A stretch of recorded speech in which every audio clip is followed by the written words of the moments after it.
The first ever episode 8 of Baby and the Boomer. I am the baby, Scotty Larman. And I'm the boomer, Mike Neal. All right, Mike, got an eye exam. You had your saucers dilated. What do you got going on here? No, Scotty.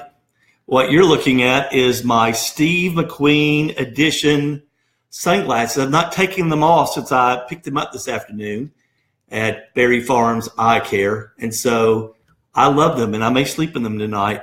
So who are you trying to be? Steve McQueen. Steve McQueen edition sunglasses. I don't know who that is.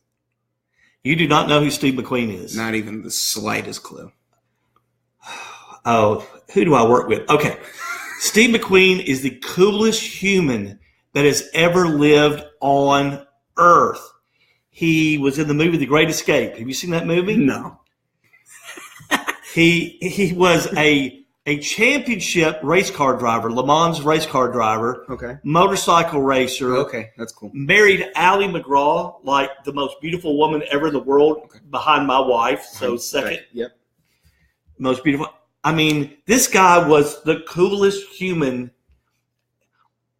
There's never been a cooler human to walk the face of the earth, and all I've ever wanted to do is be Steve McQueen my whole life. Yeah. And now I have these glasses, and I'm just like him. Close. Okay. If Steve McQueen had been in a terrible automobile accident and been severe, and been hideously disfigured, skin grafts and everything, right? Like that, yeah. Then I would be Steve McQueen. So the best thing about these glasses, Scotty, baby, look. Okay. They got double. Watch. I'm not done. Yeah. I'm not done. I'm not They don't. done. No, they don't. Oh my gosh! Wow! I'm just gonna hold him right here by my chest. I'm gonna hold him like a baby. Pocket, put it in a little shirt pocket. All right, but I love those glasses. I'll take them off. Those are sweet glasses. I'll take them off for you guys. But as soon as this show's over, the sunglasses go back on. Fall asleep with them on. I'm telling you, Berry Farms Eye Care. If you don't go there for your glasses, there's something wrong with you mentally. I need to go there. I'll go. Yeah, you have to go now. I'll go now. They're the greatest people in the world. That'll be my next stop. And then I love that place. In 1 year when I have to get new ones. Yeah. Sweet. I think I may mess up my vision just so I can go back there. You should have stared at the eclipse. You know what? Then I could have gone back and gotten additional glasses. You should have just stared right at it, right in the middle of the eclipse, like any good American would. So today we have some college football. We'll go back, look at week 2, look ahead to week 3. We'll talk a little bit about the NFL too as that kicked off there. And then really what we're doing for you tonight is just so you don't have to watch Texans-Bengals. Because you want to watch football because it's on, but you don't want to watch Texans-Bengals because puke. Right. So you're welcome. We're here making your life better. So you can still talk about sports, watch sports, but not have to deal with the Bengals and the Texans. Yeah. Which would be like watching a massive train wreck, Amtrak wreck, between Philadelphia and Washington. And you know what? Mark actually felt like Steve McQueen. I knew that sounded familiar because of Lightning McQueen from the movie Cars, which I was actually young enough for that to kind of still be in my age demographic when Cars came out. God, like why a few years ago. Why do you hate me? Like when Cars came out a few years ago, I was in the age demographic. Don't you love just working with nice, spry, young chickens like me? Lightning McQueen. I may harm myself after we're done with this. This is more than I can stand. Steve McQueen, I'm sorry. Looking down from heaven, he just doesn't know Steve McQueen. I do. I know Lightning McQueen. My nephew loves him. You know, my 4-year-old nephew really. We have to move on to sports because I'm going to weep openly if we don't change it. Well, let's get to sports. Before we do that, you can find us on our Facebook page, facebook.com/Baby and the Boomer. You can find us on iTunes. Type in Baby and the Boomer. We'll have our newest episodes on our iTunes page there. And then we have some T-shirt winners. So let's go with our T-shirt winners. I'll announce the first one because I remembered who that was, and that's going to be Mr. Josh Patrick. We'll get him a wonderful T-shirt. We don't even have to ship it to him because he lives real close, and we'll get you that T-shirt for you, Josh Patrick. So, Josh, you need to let us know what size you are, and we'll get that to you. And the second winner is Mark McCulsick otherwise known as Buckeye Lover. And so Mark and Josh are two super fans. There are super fans. Yeah. They comment constantly during the show, and they share the show, so we appreciate that. So you guys are the T-shirt winners. Congratulations. Wear it proudly. You better wear it. If you don't, we will hunt you down. You have to wear it. You have to wear it. Always. If you don't wear it, that's not good. Yeah. So we'll be mad. We got our T-shirt winners. We'll go to our next segment, Best and Worst of the Week, like we always do, brought to you by Twine Graphics. Twine Graphics setting us up with the T-shirts, the tabletop. You guys know Twine by now. They do a really good job. They're all over the place, and you can just type in Twine Graphics on any search engine, and they'll come right up. They're the first thing that'll pop up. So if you need anything in terms of graphics, you need anything printed, any special things done, they'll definitely be able to take care of you. Tell them Baby and the Boomer sent you. Yep. Franklin, Tennessee's own Twine Graphics. Absolutely. So, best and worst. Mike, we'll start with you. What was your worst of the week? My worst, and this hurts me to say it, it hurts my heart, is Baker Mayfield's pathetic display following the incredible beatdown, which I called on the show last week. I called that Oklahoma was going to skull drag OSU, and they did. But that Baker Mayfield display, and again, everybody knows Baker and I are dating. I love him. But him taking that Oklahoma flag and running it around the entire stadium and then trying to plant it in AstroTurf, I believe is what Ohio State has. Nobody has AstroTurf. Well, whatever it is. Field turf. Okay, whatever it is. It's fake. And so it won't stick in. But there's no soil. On the middle of the field was pathetic. And we all know I love brash. I love cocky. Yeah. I'm going to hit this ball out of the park, and it's going to go right over there. The extravagant. I love the extravagant. I love the extreme. I don't like when players make the other team look bad. Like if you remember the whole Texas A&M thing I was ranting about last week with the little cane, the guy. Oh, yeah, the pimp cane. Yeah. It's because he was doing it on the field. If he'd been doing it back behind his players, it'd been fine. But it's when you go out onto the field and then just humiliate the other team. It's just ridiculous. And I love Baker Mayfield. It kills me to say that, but that was the worst of the week. That beats the pimp cane extravaganza from Texas A&M. What if the fact that the Buckeyes were all off the field? Like nobody was there. All the fans were gone. It's literally just Oklahoma, Oklahoma band on the field. The students there. There's nobody there besides Oklahoma. Classless. Right? Go in the locker room. I think go in the locker room and say whatever you want to about Ohio State. And I think if Ohio State didn't want it to happen, you don't lose the football game. But somebody is going to eventually lose to somebody, right? I don't like that. There's no way I can make it feel good. Baker, I love you, but that's not a cool thing, man. So that's my worst of the week. But my other worst of the week was, once again, the Chicago Bears seeming to create victory only to pull the Lucy football Charlie Brown trick and a running back who has a ball thrown directly into his hands on the goal line. Yep.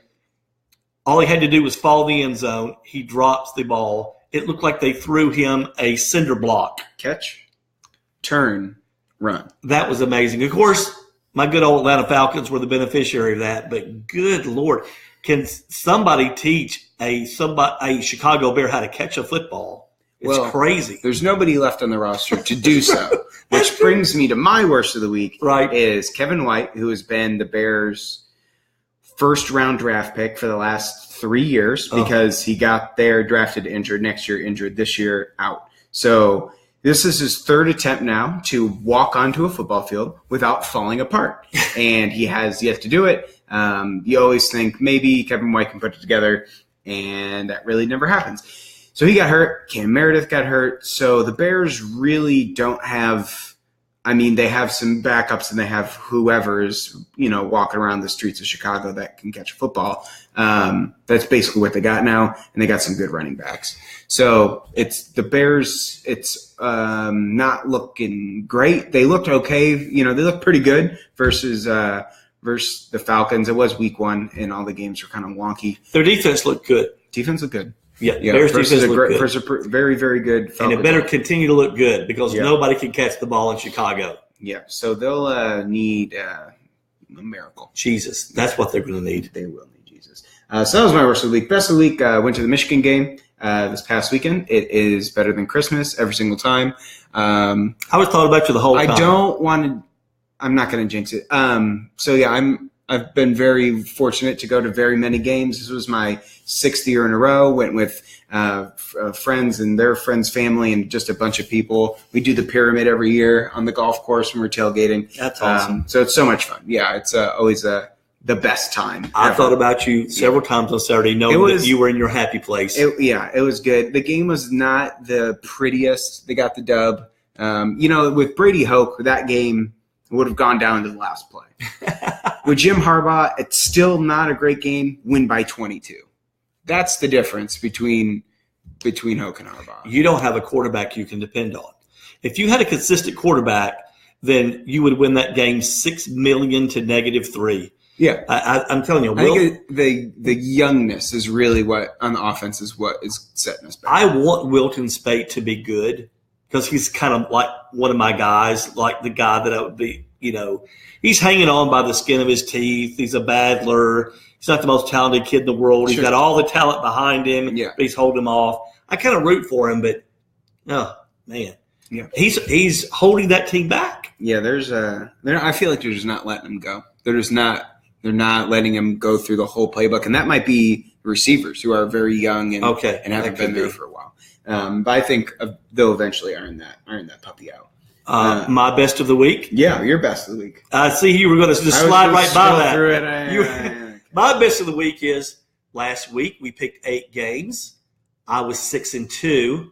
Once again, what do I love more than anything, Scotty? You like to win. And I like to be right. And I was both. Oh, yeah. So 6-2. And then what was your record? It wasn't 6-2. It was you're going to make me say it? I'm going to make you say that. 500, I went 4 for 4. I went 500 sounds better than 4 for 4. Because 500 is like a really big number. So some of the people are watching like, oh, he was 500. That was good. 500's good, sweetie. I know. That's a lot more than 150. Good job, Scott. Way to go. 500. No, I was 6-2. Scott was 4-4. So I think, hey, but you got a chance to redeem yourself with this week's picks. Every week's a new week. So good luck to you. Well, this week's not going to get any better because, it could be better because there's not that many top 25 matchups. Right. So we'll see how this week goes. Okay. And some pretty lousy games to choose from this week, too. Yeah, very, very weak week 3. But they got, there are some good games. Clemson, Louisville, right? Hey, that's going to be a great game. Clemson, Louisville is going to be a great game. That'll work. All right, so we'll go into a new segment.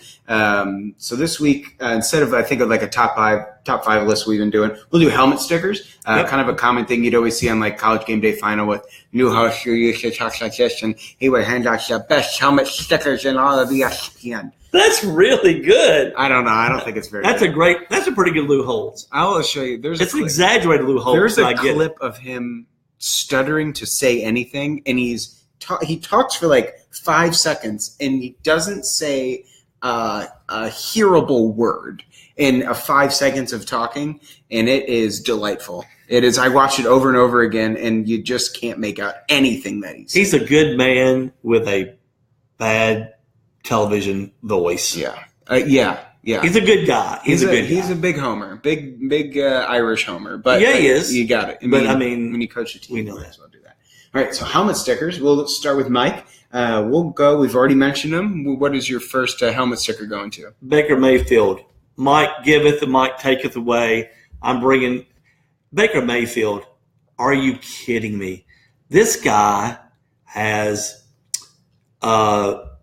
the goods. Let's say I'll be very appropriate for all of our viewers. He has the things that he needs to be able to will his team. He was incredible in that game. They don't win that game without him, and they won going away because of him. Baker Mayfield I believe he's going to be the next Brett Favre in the NFL. I think he's going to be a very good NFL player, and I think he's going to surprise a lot of people who think he has no chance in the NFL. But anyway, helmet sticker went into OSU, went into Ohio State, went into that stadium and beat them soundly. Baker Mayfield, helmet sticker. Yeah, bottom line. It was very good, very fun game to watch. Couldn't really believe it's weird to watch Ohio State lose because you just rarely ever see it.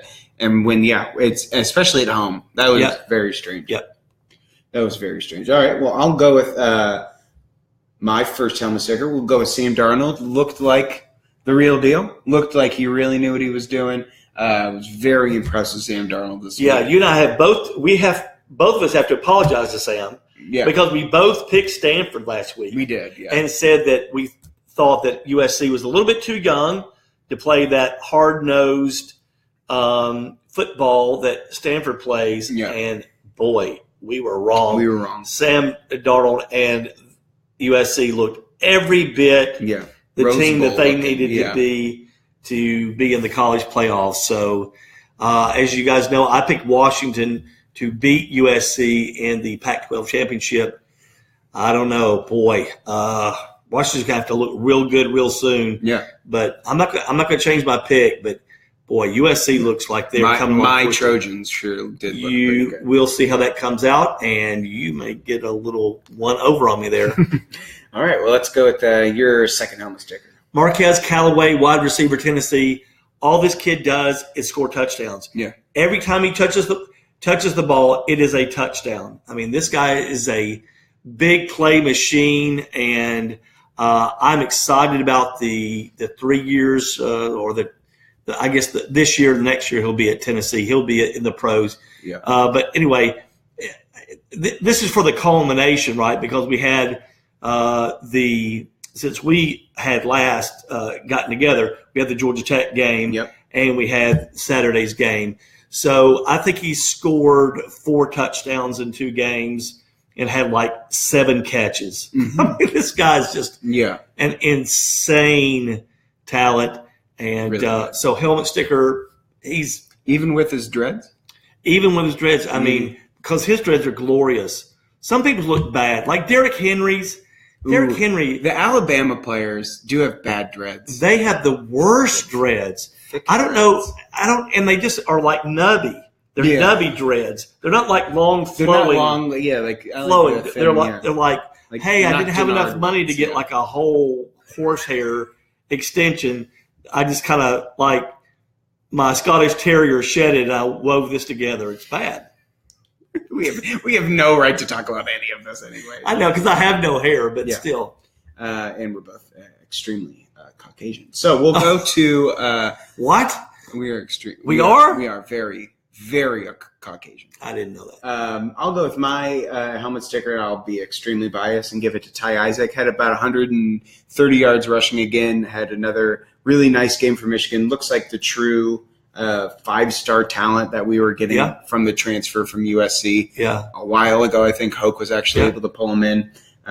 So he looked real. He just gets out in open space. He's like 6'2", 230, just a big, tall running back. Right. And then if he can just hit the hole, he's good for 20 yards. So really explosive running game right now, which I'm loving. And he looks all the bit when he gets out in the open, like that 5-star running back that we saw. Yeah. So you can give we got 2 helmet stickers for you. I got one more because I stuck with the 3 like the traditionalists. Right. Go with your 2 helmet stickers here. My next helmet sticker, these next 2 helmet stickers are hard for me to give, but you know what? I am fair and just. Vanderbilt. Vandy gets a helmet sticker. Vandy is 2-0, and they have beaten down the 2 teams they've played. And I'm telling you, Derek Mason has gone from being laughing stock to being somebody who now looks like Vanderbilt is a genius to have allowed him to stay there long enough to put in his system and to get his assistant coaches hired. But I'm telling you, I had Vanderbilt picked at 6-6 and going to a bowl game, and there's nothing that they are going to beat. They're going to beat Tennessee or Georgia or Florida. They're going to win one of those games, and I'm telling you, they're going to wreck somebody's year. They're going to get a coach in the SEC East fired. If they that's pretty funny. Listen, if they beat Florida, McElwain is gone. I mean, people are sitting dead red waiting to get rid of him at Gatorland. And same thing with Butch. If Butch loses to Vanderbilt 3 out of 5 years, bye. You can't do that. Tennessee can't. So I'm just telling you, Vanderbilt is looking good. Helmet sticker to Vanderbilt. And they have are we picking this game? They got K-State this weekend. Let's see. Are they on our picks? They are.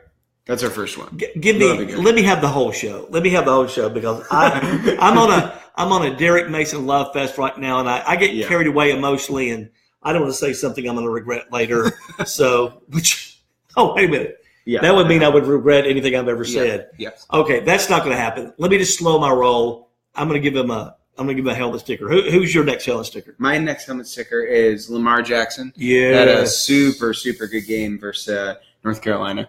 393 yards passing, 132 yards rushing, and not one, not two, 6 total touchdowns on the day. Very impressive. Looked all the bit of a Heisman quarterback. He could actually earn it this year. About. And, Lamar Jackson had a wonderful game. We'll see what he does versus Clemson. Clemson's defense looks more and more like Alabama, where it's just a reload instead of kind of a rebuilding year. Hey, Carmen, how you doing? Intriguing matchup, Lamar Jackson, Bobby Petrino against Dabo and that defense. Mm-hmm. And I'm really looking forward to that game. Yeah, Lamar Jackson was a wrecking ball. Yeah, on Saturday, and North Carolina is now 0-2, and everything smells better, everything tastes sweeter. It smells like a pig farm. And again, I don't hate North Carolina, but I can't stand North Carolina's coach for his insult that he threw Tennessee's way, and I will never get past it. So once he's gone and dispatched into the dust bin where he belongs, then I'll root for UNC again. But I was glad to see Lamar Jackson vex and torment that sucker. Yeah, it was fun. Yeah. All right, who's your last helmet? Again, this is very difficult for me. Very, very. I hate the University of Georgia more than I hate disease. You pick a disease, Georgia, it makes me more angry than that. Yeah. The Georgia defense was really incredible. Now, I will say this. Anytime you go into South Bend and beat Notre Dame, it's a big deal. But I don't know what Notre Dame has. I don't think any of us know what Notre Dame has. Yeah. But Georgia has some amazing talent on defense, and that defensive line is nasty, and those defensive ends are nasty squared. Mm-hmm. And I'm telling you, I think Georgia – now, here's Georgia's problem. And Georgia fans, I know there's a lot of you listening to this, watching this because of all my Atlanta background and all my friends in Atlanta. We all know this. There's going to be a game this year Georgia's going to play where they're just completely disinterested in playing. And I don't know why it happens, but it's like the team gets together and goes – I think Vandy game. They'll go into that one and have a huge letdown. It could be the Vanderbilt game like it was last year. It could be the Missouri game the 2 years before that. Georgia just has this – they just get together and go, eh. And then the next thing you know, they're losing to a team they should never lose to. But I'm telling you, Georgia's defense looks like the real deal, and I hope their meh is against Tennessee. They got 2-0 Samford coming in. Yeah. Well, again, so that's going to be 3-0. And then they play maybe they have an off week, and then it's Tennessee. They got Mississippi State. They got Tennessee. Watch out for Mississippi State, UGA. You better bring your game there. Mississippi State is 3 deep on defense. 3 deep on defense. If you choose that as your game, then you're going to get your butts beat by the other Bulldogs. So, but I hope that they choose that to be in the Tennessee game. Yeah. Which they usually don't. They usually play great Tennessee. All right, so that was our helmet sticker show there. So 2 of them very bitter calls for me, but hey, I got to be honest. And I was Homer as usual. I was kind of. Yeah. I got the Marquez Callaway deal. Yeah, Marquez Callaway. That's true. All right, NFL Week 1. So we'll look back to what we saw. Mike, what did you think of Week 1 of the NFL? Let's start at home. I was pleased with the Titans. I know as I was watching the Mike Mularkey press conference on Twitter, I was the only one that was not wanting to fire him and fire John Robinson, the GM, immediately, which goes to show you that only idiots are on Periscope watching press conferences me. Again, I was surprised at how talented Oakland is. I just didn't put it all together. Michael Crabtree, Amari Cooper, Derek Carr, the tight end Hooper. Yep. They are just loaded. They are loaded. So Tennessee was totally outclassed in talent. Yeah. They'll be there in a couple of years. But Oakland's they're the real deal. And they won the game in a game that the Titans could have won. I was impressed to see the defensive back we got from USC. Who was the number 1 draft choice defensive back for the Titans? Jamal Adams? No. Anyway, I can't think of his name. Their first round pick was Corey Davis. Okay, yeah. And then our other first round pick. Round. So the kid from USC really got taken to the cleaners, guarding Amari Cooper.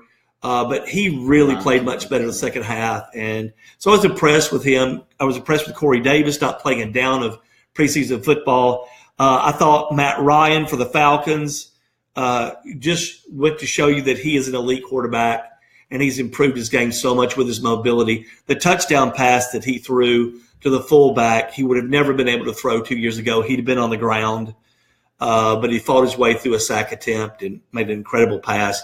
Matt Ryan's a difference maker. I was shocked at the Patriots. Yeah. I was shocked at the Patriots just getting manhandled by the Kansas City Chiefs. And I was equally shocked by people saying, I guess Tom Brady got old. Yes, in 4 months he got old. Because that happens. You're a great quarterback in February, and then all of a sudden you just kind of get old, and now you're going to lose every game. I think that's so stupid. It happens every time they lose. Every time they lose. Oh, is Tom too old? Are we going to put in Garoppolo? Right. So I thought week 1 of the NFL, to be quite honest, was pretty non-compelling. Oh, yeah. I think that the NFL is killing themselves with these national anthem protests and constantly, like in every game that I saw, they focused on the players standing or kneeling. They really called them out for it. Well, they didn't call them out. In other words, here's the problem. NFL fans, by and large, are probably more conservative than the national norm. True. And so, which is interesting because the players are far less conservative. And so, my best bet is just show the person singing the anthem. Yeah. Show them. Show a baby, in the stands, anything. Right. Yeah. So show some vet, saluting. Yeah. But don't show the players and feel like, well, we showed the guys standing, so we got to show the guys kneeling. Because it just begins to irritate people. Yeah. And I think the NFL is really hurting themselves, and the games were not particularly compelling. Yeah. NBC Sports has got to do something about Sunday Night Football. Every week, you called it the NFCE show when we were doing preseason show. Yeah. But, the Cowboys and the Giants. Weren't you happy for the Cowboys and Giants to get a nice Sunday night game? Because they play 12 times a year. They're so supposed to play twice a year, but I swear the Cowboys and the Giants must play 12 times a year, all on Monday night or Sunday Night Football. So that's just my NFL take. I went on a rant there, but the NFL is killing itself, and it makes me sad to see it. Mm-hmm. Yeah. They because I love you pro football. Just do the football. Just do the football. Do That's the what I wanna football, see. and then take if you're a player and you want to take action. There's so many different ways to do it. If you want to protest, that's your right. You can do that. But there's so many other greater ways, I think, to be able to help your cause. Again, I'm a free speech absolutist, so if you want to kneel during the national anthem, that's great. Yeah. It's just a bad business decision. Yeah. Right? Yeah. You could be calling Kaepernick and saying do anything you want to. It's just a bad decision, business decision, because people don't want a third-string quarterback that people are going to hate. Be mad at, yeah. Right? So it's just one of those things. So I'm a First Amendment absolutist, but I just think as a business decision, if I'm the NFL, I'm telling CBS, just show the girls singing. Yeah, Don't show the players. Yeah. And everybody will be happier for it. That's true. I think, just less worrying about it. Let's see. Yeah, so those are your week one previews. Yeah, I'll do more of the same. The games were pretty bad. Looked more like a preseason kind of affair with when you do the first string for the first half. It was a little bit like it was last year. I remember last year the defenses dominated the offenses. Yeah. And we thought, okay, well, it was a bad and it was the same way this year. The defenses were clearly ahead of the offenses in the NFL this year. Yeah, and defense will travel. Defense can usually show up because it's so much more aggression than finesse than anything. The Colts are going to go 0-16. If they do, the Titans are winning the Senate. Listen, who's their idiot? Irsay. Jim, you gotta sit Luck the entire year. He's not healthy.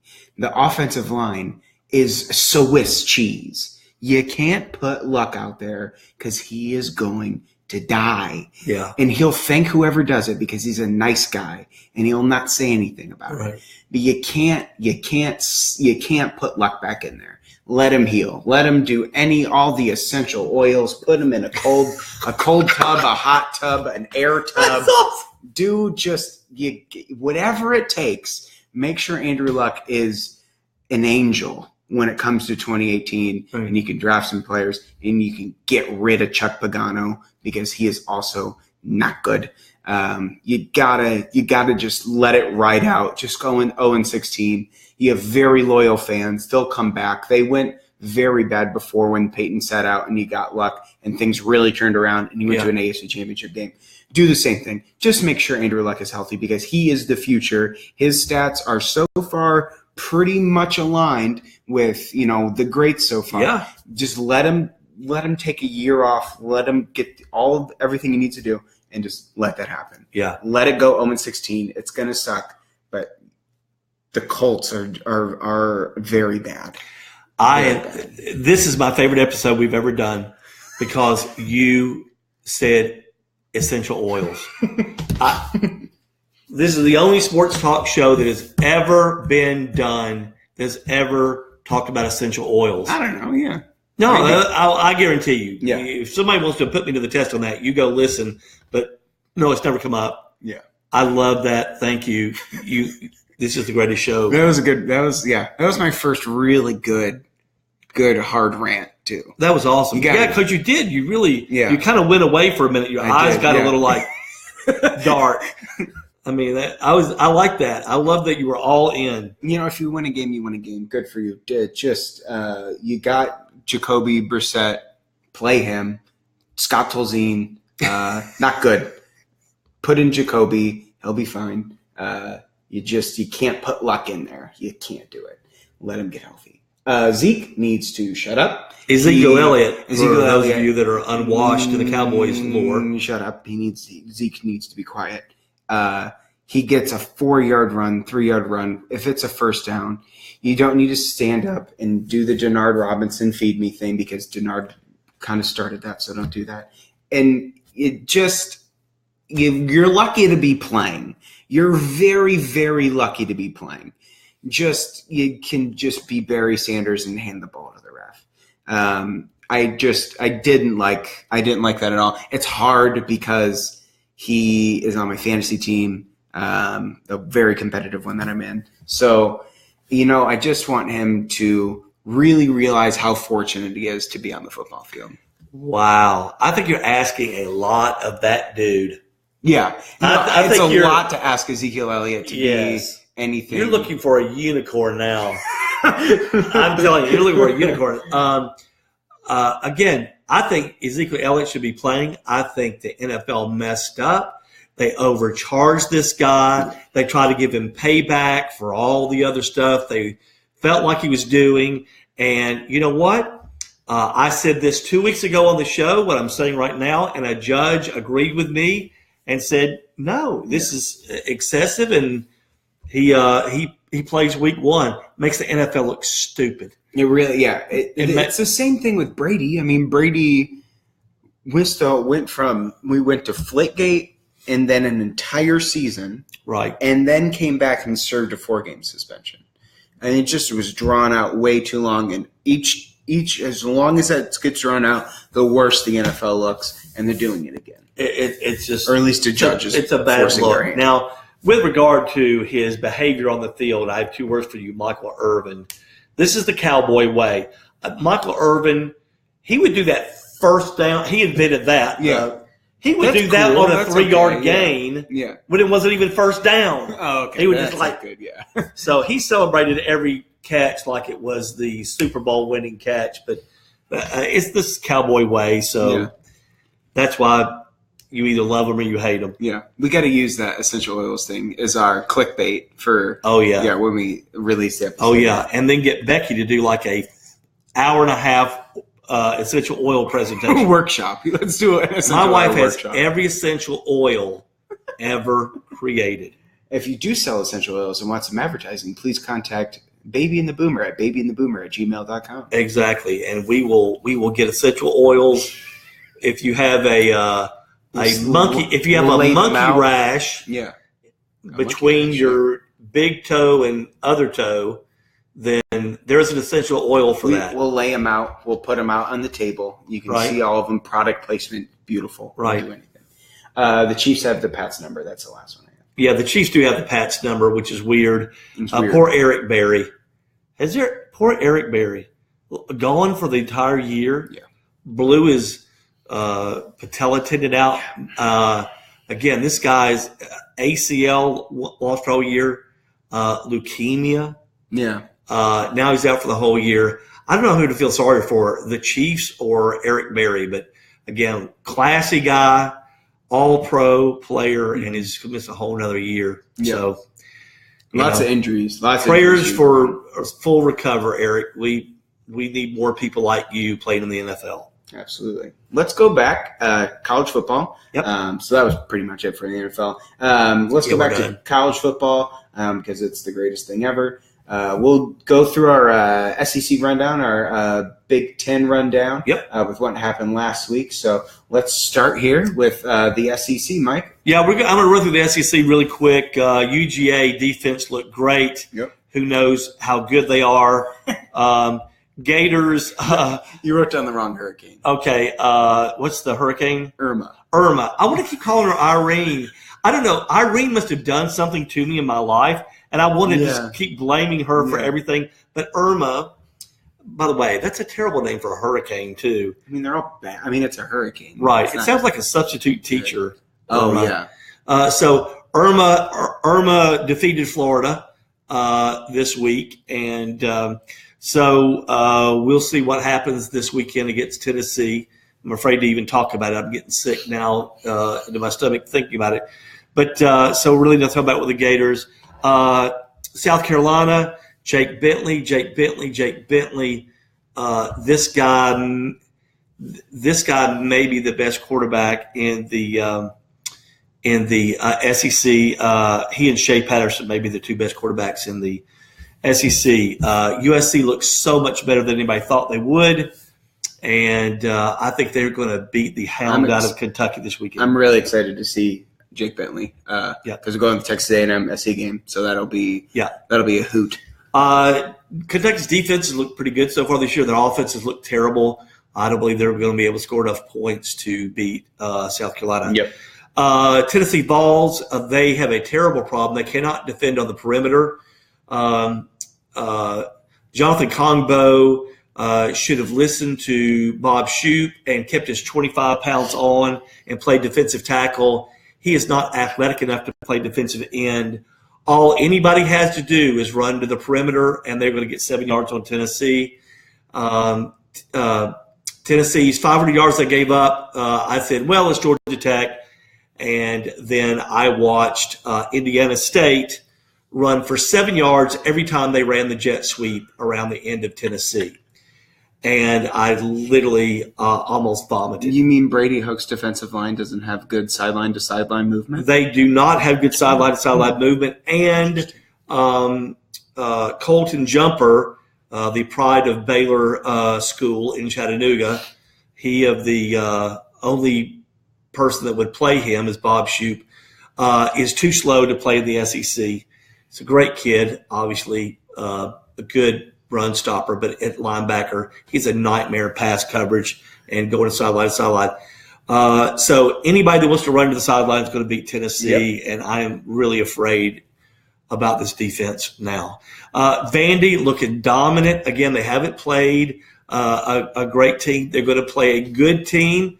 Saturday, we're going to see what they have with K-State, but I'm telling you, props to Derek Mason, props to Vanderbilt. You're looking good. Mizzou has no defense. They have worse than no defense. They have guys out there pretending to play defense. If they just didn't play a defense, if they just went out there and said, okay, you score and give us the ball back. Yeah, it'd be quicker. It would be quicker. Yeah. But they actually have people pretending to play defense, and it's not happening. It's terrible. That's actually a good way to get the other defense really tired. Yes. It's like, here, just score a touchdown, and then the other defense has to get on the field immediately. Right. And like a 10-yard rule. You can only go 10 yards, automatic first down. But then you have like 8 plays, they're exhausted, and you just come back, and their quarterback throws one touchdown pass, and you're right back out there again. The other team may be too tired to play. Yeah. Wow. That's not going to work. And their head coach was the defensive genius. Mm. He was the defensive genius, but they've got no players on D. They look terrible. LSU's looking very good. They've got the right defensive coordinator now. They don't have Prevent John Chavis as their defensive coordinator anymore. And you know what? Mr. Cajun Talk may actually be able to put together a good enough staff to win down there. Again, you got great coach game. I can do it, yeah. I love it. Bama, okay. They're the 33rd NFL team. What a shame. And so, yes, they beat a team to death, and we're not even shocked anymore, right? It's like, who cares? It's like seeing all these murders on TV and stuff, It's like you don't even you're desensitized to the violence now. So, that's a good way to put it. Bama brutalizing another team is like, okay, well, you played them. That's what you get. Texas A&M, what is going on? What was the score of that Nicholls game? Way too close. In the fourth quarter, it was a 3-point game. Nicholls State. Nicholls. Right. They're not even good enough to be Dime State. They're Nicholls State. But, I mean, it's terrible. I do not know what's going on with that program. I have no idea. 24-14 at home. I can't understand how that can happen. Someone's gone. Someone's got to be gone. And I don't know if there's something he's doing that makes the team want to quit or not play for him. But, after they got beat the way they did by UCLA, and their coach basically had a racist call for his job and on the board of trustees. And if you wanted your coach, you'd have killed Nicholls State. Yeah. And they didn't. Yeah. That's one of the most significant curiosities I've had in college football in years is what's going on there. Yeah. Mississippi State, watch out LSU. Watch your butt LSU for my Bulldogs of Mississippi State. That defense is nasty. LSU's defense is lights out. That's going to be like an old-time game. That's going to be like, when Tennessee and Tech tied 3-3, it was called the greatest game. It's a 6 p.m. game. I'm telling you, I can't wait for that game. That's going to be violence perpetrated between two groups of people that don't care for each other very much, and I cannot wait to experience it. So watch out, LSU. If Mississippi State was that game, I will not be shocked. I don't understand this SEC schedule. Colorado State, Alabama at 6. LSU, Mississippi State at 6. Samford, Georgia, whatever. Georgia's a top 15 team, 6:30. Kentucky SC, 6:30. Kansas State, Vanderbilt, 6:30. What are you doing? What? Why is it so? There's Television. one noon game. Television. I feel like noon games are mostly Big Ten. They really do put a lot of Big Ten. That's really, really wonky. It's the SEC network, then ESPN's contract with the SEC, and that you take the 3:30 game combined, and they get all jammed up together. And for SEC fans, and SEC fans would watch Kentucky and Vanderbilt play before they would watch Michigan and Penn State play. Wow. I mean, that's just SEC fans. Yeah. They think that's the only football, and SEC is blowing it big time. Tennessee, Florida does get the Brad Nessler game. Yeah, and again, how pathetic that's the state. That's two lame teams limping into a game. Auburn, Jared Stidham did not look very good. I think there's a tug of war going on between the offensive coordinator and Gus Malzahn, and I think Gus is going to get himself fired if he doesn't resolve that. Wow. Something's going on there. Again, they were playing Clemson's defense, so Stidham was running for his life the whole night. Yeah, it's a good defense. But I was shocked that Auburn's offense looked that inept. Auburn's defense, just like I said before the season started, they're the real deal on defense. Their defense played good enough to win that game. It's a shame. Ole Miss, Shea Patterson sets a record. I think he sets a record every week. This cat is seriously good. It's a shame that nobody's going to care. It's a shame nobody's going to care because they're not going to be bowl bound this year, probably next year. They're going to get gutted. Players are going to transfer out. But Shea Patterson, man, if I'm going to draft a quarterback of the NFL, I'm keeping my eye on him. And Arkansas, oh my gosh, their offense didn't even show up. Yeah, and there's a lot of injuries there. But somebody needs to injure the field goal kicker. He missed two 20-yard field goals. 2 20-yard field goals. Now, there's a kid at Page High School that won't do that. That won't do that, yeah. So you can tell me the whole big state of Arkansas, they can't find some guy that can't kick a ball 30 yards.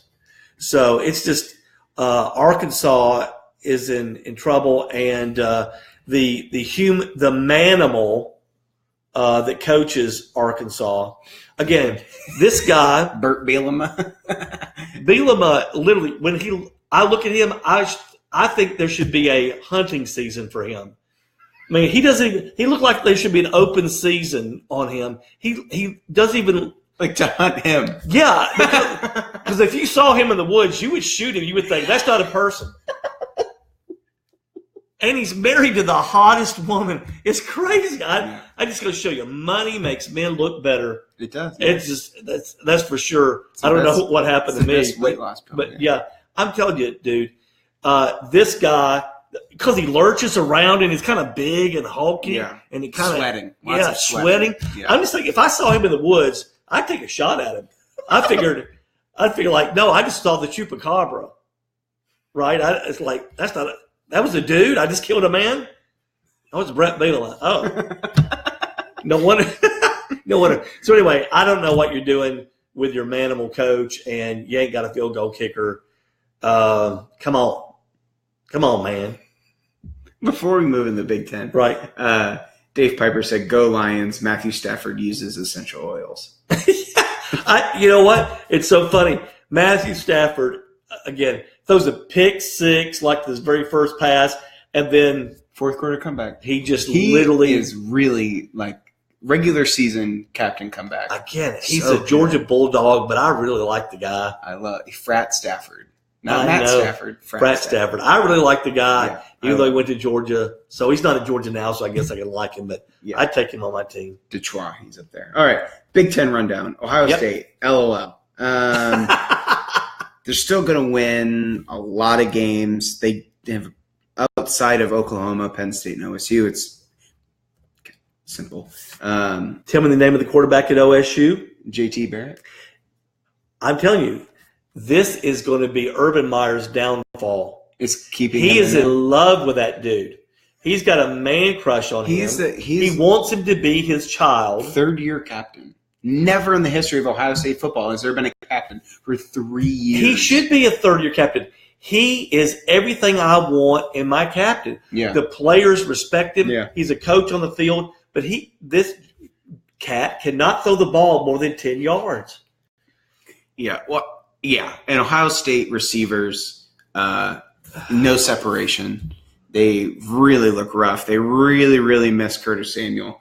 I mean, but Urban Meyer's not going to replace Barrett. Zeke was a bigger help than I think we thought in terms of them winning the national championship. Yeah. I mean, their defense is still really good, but I don't know what they're doing on offense. It's the same read option, rock, paper, scissors offense.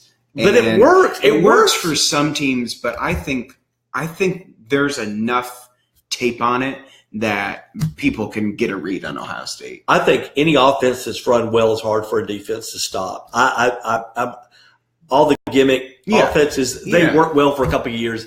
I think that offense would be fantastic with a guy that could stretch the field. But when you load up 10 guys in the box and you don't care if they throw the ball, because odds are it's going to be incomplete or dropped, or there's just a lot of bad things that can happen. And so they're just running. It's just tackle the running back, tackle Barrett, next. Yeah. So, they're in. I think they've got to do something different. Penn State at home. I still cannot get a read on Penn State. Trace McSorley, I mean, it's an all pass interference offense, all PI offense. He's the king of the back shoulder throw, isn't he? It's so frustrating. He's the king of the back shoulder throw. They just get so stinking lucky. And then you get Saquon, who's like legitimately one of the best players in college football. Right. So we'll go run through the Big Ten the rest of it. There's a lot of games. IU beats West Virginia. IU has good pass defense. IU has a good defense, which is just weird to say.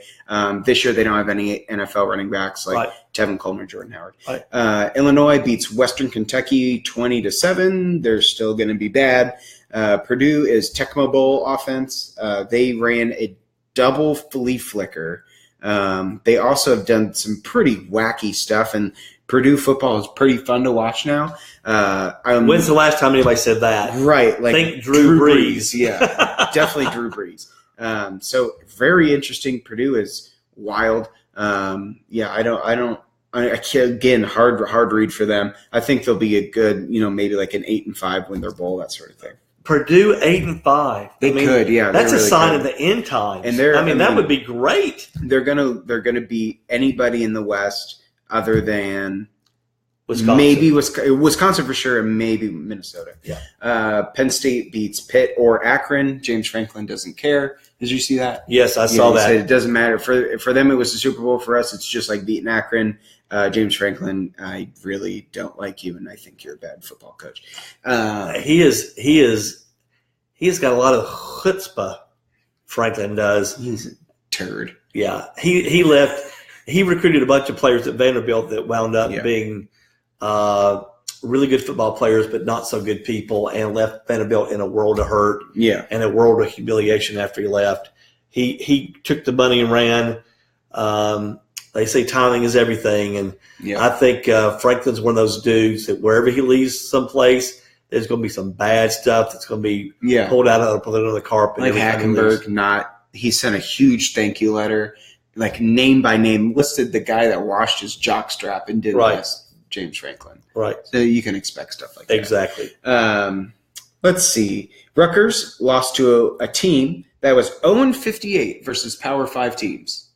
0-38 versus Big Ten teams in Eastern Michigan. Eastern Michigan had not won a game versus a Power 5 team ever. 0-58, and they beat Rutgers because Rutgers is Rutgers. And you can spell it with a Z at the end. You can also spell it Butgers, and I will respond to either name.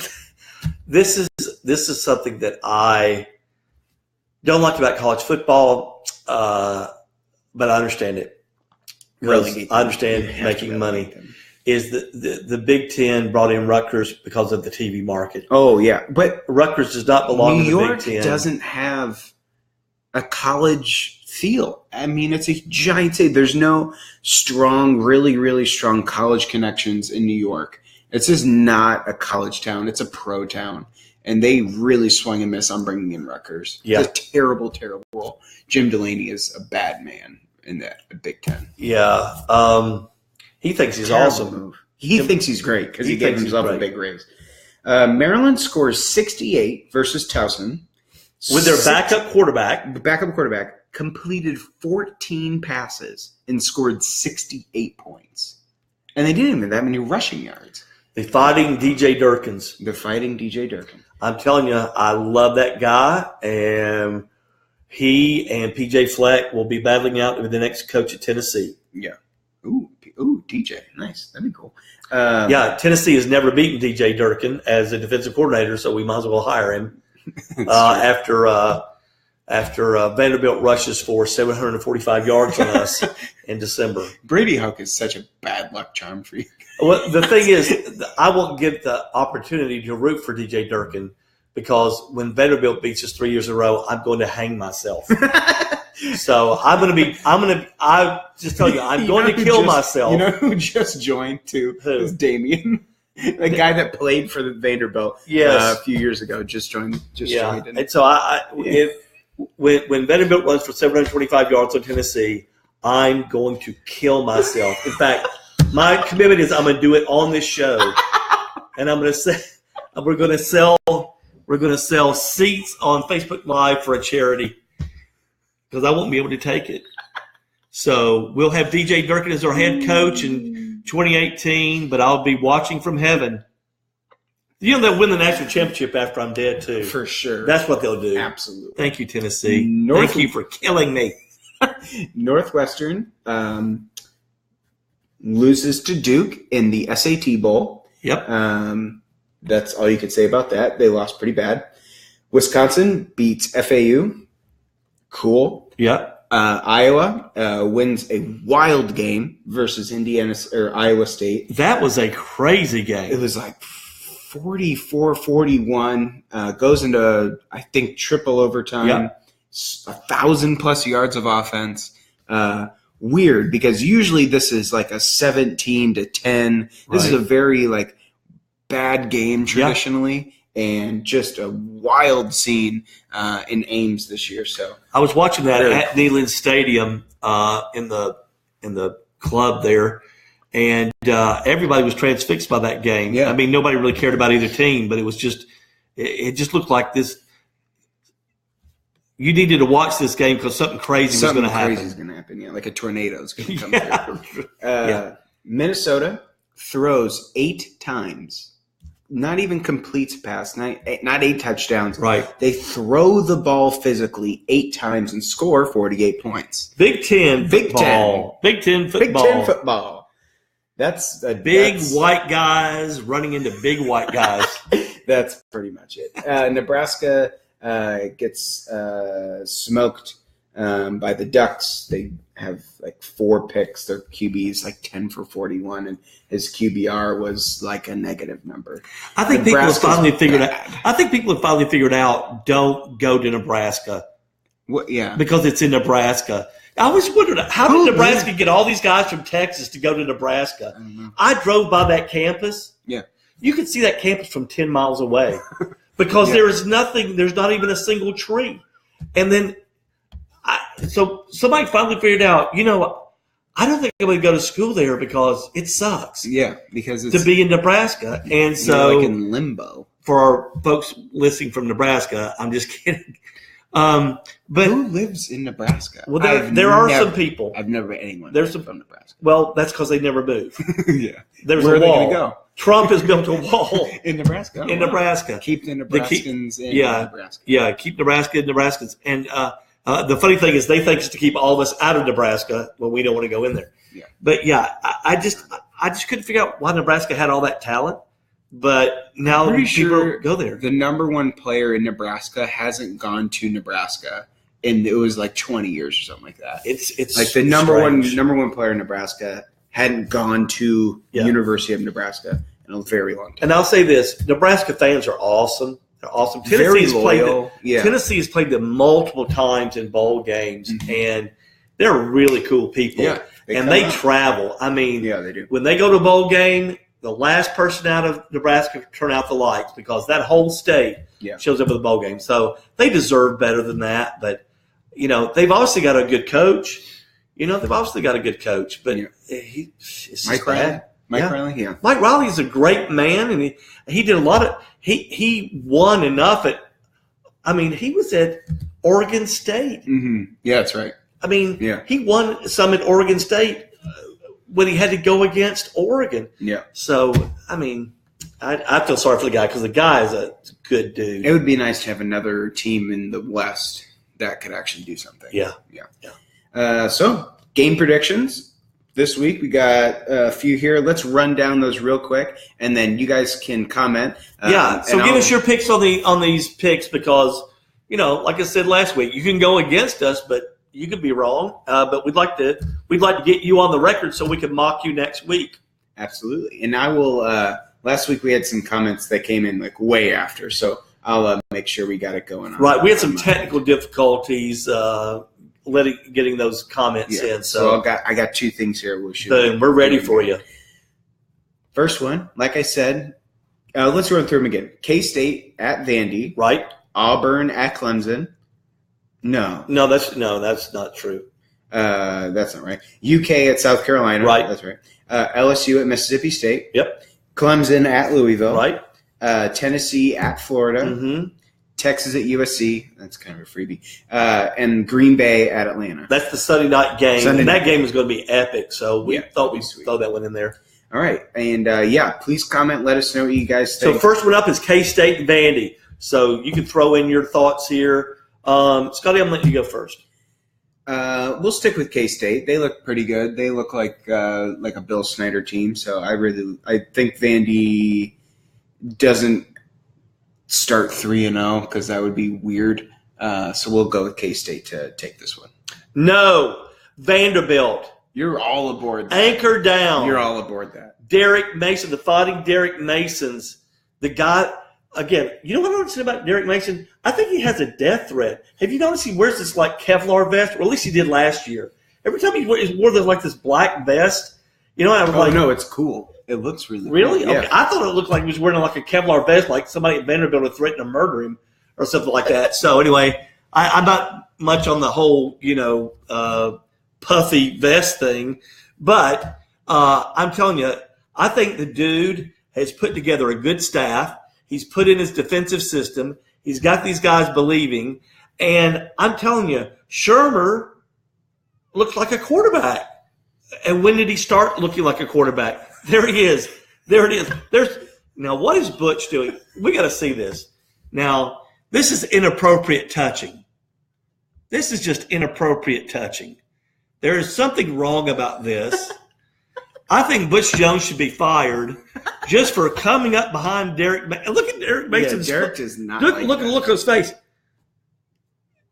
Yeah, Butch looks like he's having way too much fun. Type in Butch Jones, Derek Mason. Right. Picture will come. And Derek. Now we know why Derek Mason's wearing his Kevlar vest to protect him from a Butch Jones attack. Yeah. So the Kevlar vest in action. That's for the Tennessee game. It's like somebody has threatened to murder the guy. We just need to know who it is. So, but anyway, I think Derek Mason is a really good coach. I admire Vanderbilt for sticking it out because almost any other school would have fired him after 2 years. Is he basically right after? I want to say it's his fourth year. It may be his fifth year, but it's. I think it's his fourth year. But I'm just telling you, Franklin's only been gone for. He's only been at Penn State for I think this is his third or fourth year. Yeah. Okay. I think. Mason's put together a good staff. I know he's a good man. Yeah. And I hate saying that because he's a Vanderbilt guy, and I want to hate him, but I just can't. But anyway, I really do. I'm not saying that, except that I believe that Vanderbilt is going to beat K-State, and Vanderbilt's going to start 3-0, and then Jesus is going to come back. Because that is one of the signs of the end times. Right. Vanderbilt starts the college football season 3-0, and it's like, Jesus. All right, everybody. You heard it here first. Rapture this weekend. Vanderbilt beats Kansas State, and I'm predicting the rapture. We'll see. We'll see next week. We'll see next week if you hit that one. Yeah. You tell me another sports talk person that goes out on a limb like that. I'm not just predicting games. I'm predicting the return of the Messiah. We'll see next week how that one goes. Hey, if we're here, then you'll know I was wrong. You'll know you was wrong. Mark said Kansas State on this one. Sure. I mean, who's not going to pick Kansas State other than me? But I'm just telling you, I just got a gut feeling you're going to get all 14,000 of those screaming maniacs there. Yeah. Now, they'll probably have a sellout at Vanderbilt. That'll be good. I'm going to figure out when that game is. I might go to that. Yeah. Let's see. Kentucky, South Carolina. You want me to go first on that one? Yeah. I'm going to say South Carolina. Remember, I never called them USC because there is one USC. Really. I did, and that made me mad when I did it. I apologize. I apologize to everybody that's ever played at the real USC that anybody had to hear me say USC. Talk about South Carolina. I think South Carolina's going to win because Kentucky has no offense, and South Carolina has Jake Bentley, and Kentucky's got a good defense, but not good enough. And I just think South Carolina's going to win that game. South Carolina, because they play that really cool Desert Storm song in the beginning of the game, and it really is pretty cool to watch on That's YouTube. the 2001 Space Odyssey, isn't it? And that it's like do that one. Oh yeah, that's the they used to do 2001 Space Odyssey back in the day, but they win because of that. Let's see, LSU, Mississippi State. Again, I'm telling you, my head says LSU. I think this is going to be a really close game. I really do. I think this is going to be a field goal game. I'm going to pick LSU because I know they have more talent, but Mississippi State is 3 deep on defense, and no one will believe me on this. These guys are rolling defensive lineman after defensive lineman. They're not going to get tired. They're not going to be intimidated by LSU. I think it's going to be a 3-point game. I think LSU wins. At Mississippi State. What's the spread on that? 6 o'clock.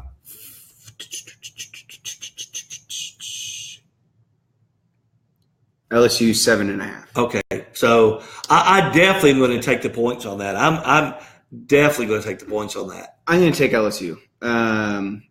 You think they're going to win by more than 7.5? Yeah. Okay. See, I'm saying LSU by 3. So I think that Mississippi State covers. I think Orgeron's got something going there in LSU. They look real good. I think he's smart enough to get really good assistant coaches and to stay out of the way. Yeah. And that's an SEC head coach. That's what you should do. I think Etling looks pretty good. Has some solid, not great stats, but he's not losing stats, the game. But he's not losing. That's what an LSU quarterback typically does: is lose the game, and he's not losing the game. And there you go. Mark said South Carolina for the UK game, and then he said he had to give a prediction on this one. Let us know if anyone else has any predictions on these scores or on these games. Let's see, Clemson at Louisville. This is game day. This is head selections, mascot head selections for Corso. LSU, Mississippi State, or no, Clemson, Louisville. What do you got? Yep. I'm going with Clemson this game, and I'll tell you why. I believe Lamar Jackson is a quarterback that tries to do too much, and I believe he'll try to do too much, and I think he'll turn the ball over 3 times, predicting 3 turnovers by Lamar Jackson, either fumbles and or interceptions, and I believe Clemson's defense is too good, and Bobby Petrino is going to get out-coached by the amazing defensive coordinator of Clemson, Brent Venables, who I believe is one of the few difference makers as a defensive coordinator left in college football. I'm saying Clemson, and I'll say Clemson. It'll be pretty close, maybe 7, but I think Clemson's going to win. Yeah, I'll take Clemson. They're only favored by 3. Yeah. I might jump on that. Yeah, I would. I might get on that. Yeah. That action. That's pretty good. It's at Louisville. I mean, it is the game date. It's the night game. Louisville adding some new things to their stadium. Drove by it the other day, so nothing's finished yet, but looks like a fun time. Always there. Papa John Papa John. I don't understand this. I'll go on another little quick rant. Papa John Stadium is where their football team plays. The Yum Center is where the basketball team plays. Right. What's under Yum Brands? Pizza Hut. And yes, you're right. There's a football stadium for Papa John's and a basketball arena for Pizza Hut. Direct competitors. How do they pull that off? I asked a guy at ESPN. He does like the uniforms, Unimarch stuff. He's like, I don't give a beep about sponsors. Have a great day. Okay. So I was like, I guess I'm not going to find any Thank you for today. respecting my question. He's a great guy, but it was funny. Okay. I liked it.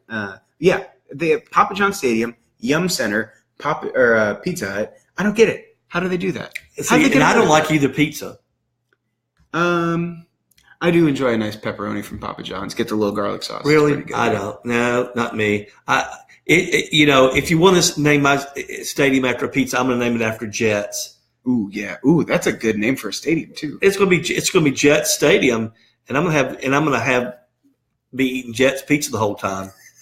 Yeah, I'll be riding around a little scooter because I'll be so fat. I just need a little people movers. Yeah, little people mover, like a little scooter with a Jets pizza, and I'll say I'm going to eat it all the time because it's my stadium and Jets sponsors it. Mark said Louisville in that one. Oh, really, Mark? Okay. So I'd like for you to expound on that a little bit. Use your little, he was having gnarled some, up fingers to interview or internet issues before. Okay. So we'll see if you. So I'd like to get your rationale on that one. I think Jackson has a proven track record of spazzing out under pressure. Yep, I agree. All right, your death game of the week, UT and the Gators. Okay. So as you guys know, I suffer from BVS, battered Vol syndrome. Mm-hmm. And so I'm always waiting on bad things to happen to Tennessee. And I believe also I'm such a battered Vol that somehow I deserve it, which is the sign I definitely need to be in therapy. Uh-huh. So Tennessee has been the better team the last 3 years. They've only won one of the 3. They got down 21-3 last year against a terrible team and had to come back to win, and we acted like it was the Super Bowl. But we've been the best team, and it's not even been close the last 3 years. Tennessee gets super tight playing Florida. Yep. We've got a pretty young team. I think they're going to be super tight when they go to Gainesville. I think Tennessee has the better athletes. I think Tennessee has the better team. I know Tennessee I am scared to death Tennessee is going to lose this game, and it's going to ruin me for a week. I'm not going to be able to get past it. So everybody that I'm working with in Orlando on Monday and Tuesday, if Tennessee loses this game, I'm sorry, because I'm just not going to even care about work. Ooh, and you have to go to Florida. I know. It's just going to be tough. But I'm going to pick Tennessee 24-21. I think both offenses are pretty cruddy. I think both defenses, I think Tennessee's defense is pretty terrible. I'm picking Tennessee 24-21 because I can't pick Florida. I can't be objective on it. So we'll see. But I'm literally I'm about to pee on myself right now just talking about it. I can't hardly control my bodily functions. I'm so nervous about it. I'm really having a hard time picking this game. Oh, I mean, I don't know how anybody picks Tennessee. I don't know how you pick Tennessee. If they had Dobbs still, I think I would pick him for sure because he would just throw a Hail Mary. Man, Florida's bad. Their offense can't block anybody. Their defense, mid-level, right. Maybe halfway in the FBS. Tennessee, man, they're just lacking so much talent on offense besides Callaway. Their defense, sideline to sideline, and that's what Florida has is some speed on offense. See, I think Tennessee has enough talent on offense. I think, they've got a good offensive line. They got John Kelly at running back. They're hurting at wide receiver with Juwan Jennings out, no question about that. But that defense, that defense is literally. Let me describe this to you. When Balin Buchanan he was in pass coverage 3 yards and turned on a ball to see it coming, the crowd went nuts. That's the first time we've seen a Tennessee defensive back turn to look at a ball in the air in 4 years. Isn't that's a pet peeve of mine, is when the DBs don't turn around. We haven't seen it in 4 years. People literally Huge just pet peeve. Yeah, and then one of my friends actually tweeted breaking news: a Tennessee defensive back turned on the ball in the air. I like that. So I just have no faith in the Tennessee defense. Yeah, I'll pick Florida. Maybe given the bye week, maybe coming off an emotional week with the hurricane and everything like that, and maybe some little extra time to prepare for UT, and it's in the swamp. So I'll take Florida. How could you not? Florida's up by 4.5 points in this game. I'm too afraid to even put any money on this. Oh yeah, I would just bet the under. If I'm betting, I may put a little bit of money on the under. Yeah, the under. Yeah, it's fun. Mark said Tennessee. Okay, Mark, you and me, buddy, we'll hold each other tightly and pray that we're right on that. I hope you're right. Last college game is Texas USC. It's at USC. Rematch of the maybe greatest college football game I have ever watched. Yeah. Texas USC. What do you got? Give me a break. Yeah, it's USC. It's going to be USC, and if Texas wins this game, I will. I'll laugh really hard because then everything's way too confusing. Yeah, no, I won't laugh hard. I won't laugh hard. I'll just say there's no justice in the world.